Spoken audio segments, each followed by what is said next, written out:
Because I'm going to be painting these doors and the door frames and replacing the hinges and the handles, I can take this door is ready to be taken off. I can take the strike plate off. I'll take the door handle off. I'll take the door bumper off. I'll take all the hinges off and get this ready to be painted. And when I get done, I'm going to put some different door bumpers on there. This one happens to be white. That's kind of slick.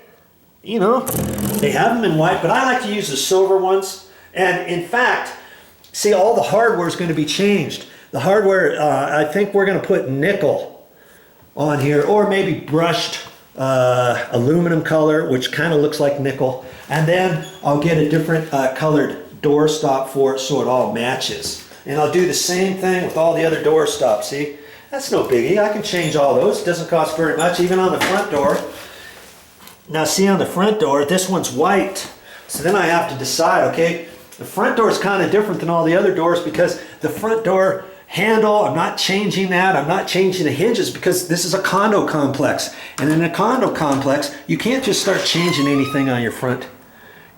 You can't just start changing something on your front door. You've got to check with your HOA, Homeowners Association, and find out. They're going to tell you no because they want all the handles and all the stuff to match existing conditions. Now actually, when this door is closed, you don't see the hinges. So there's one thing. I may change these hinges on this front door.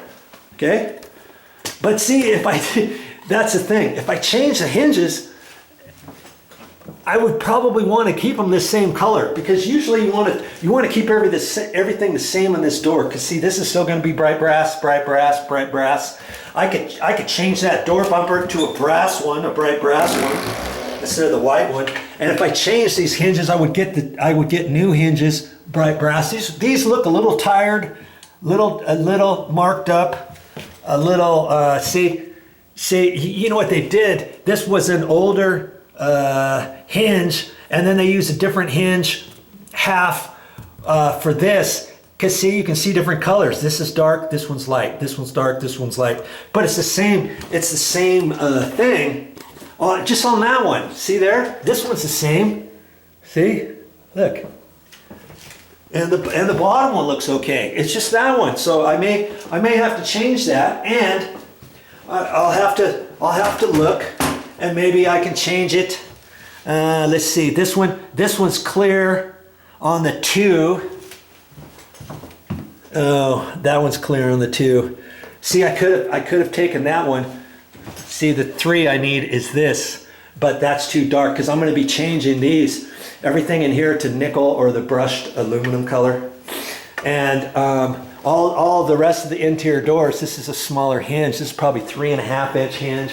And the front door is a 4-inch. So worst case scenario, I could go to the store and just buy one hinge, the bright brass, and replace this one and have all that lined up so I could fix that. Okay, so I'll go around and on this front door, I know this front door is really close right there. And in fact, it's just barely starting to rub, and you can see that right there. And you can see it right there, see? And so today, before I leave, that's one of the things on the list, is I'm gonna have to adjust the 3 hinges on this door.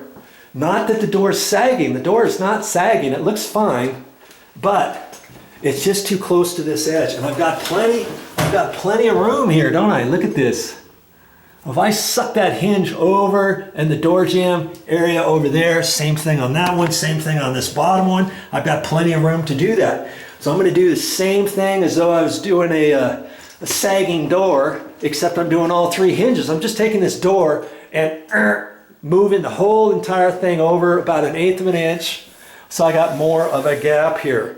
Because this is a front door, and this front door, most doors have a beveled edge. This would be the high edge, and the back side would be the low edge.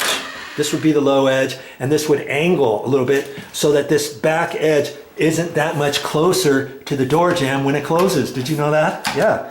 But this particular door, it's a metal clad door, and it's Hear that? It's kind of like a heavy plastic or metal something. On the outside, I think it's the same. And so I don't think they put a bevel on those. And all the interior doors would have bevels. I don't think I have my T-square. I don't think I have my T-square here. Maybe I do. I wasn't going to make this part of the video, but if you want to, if you're interested in seeing this, let's see. Let's see if I have the T-square here. Look at that. I do have it. Okay, let's just look at this door here for a second. With the door closing like this would be considered the high side. The high side of the door, and this is the low side. When you put your square on there, let's get you down in there. See? See the gap? I don't know if you can see that too well. I think you can see that. See? Every door has an angle. Now let's go down there and check that front door, shall we? Let's see if I'm right. I'm pretty sure I am. Because that's why on that front door I need to have a bigger gap than my normal. Okay? That's why this gap needs to be bigger. Generally, this side you would think would not hit, but it is hitting, and it's hitting the back side of the door. Okay? So we'll just open this.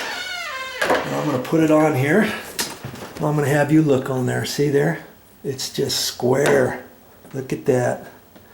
No angle on it or anything. And that's why this door needs a bigger gap there. And that's why, whoops, sorry about that. Moved the camera. That's why it's just rubbing on this back side, not this front side. See? That's rubbing because this doesn't have a 3/32 beveled cut on it. And so when it closes, that hits, but then when the front closes all the way, you've got the gap. So it's deceiving, isn't it?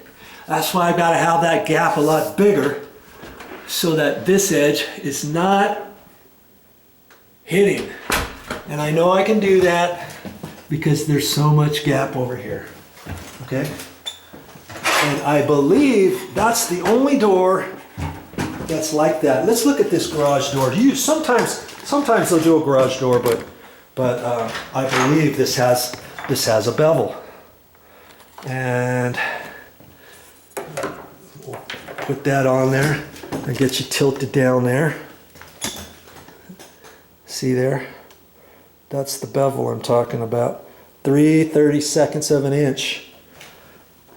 That prevents this edge from getting too close to this as you're closing the door. And then when you close the door, this is not far enough. It's still close enough to hit your doorstop. Bet you never even realized that, did you?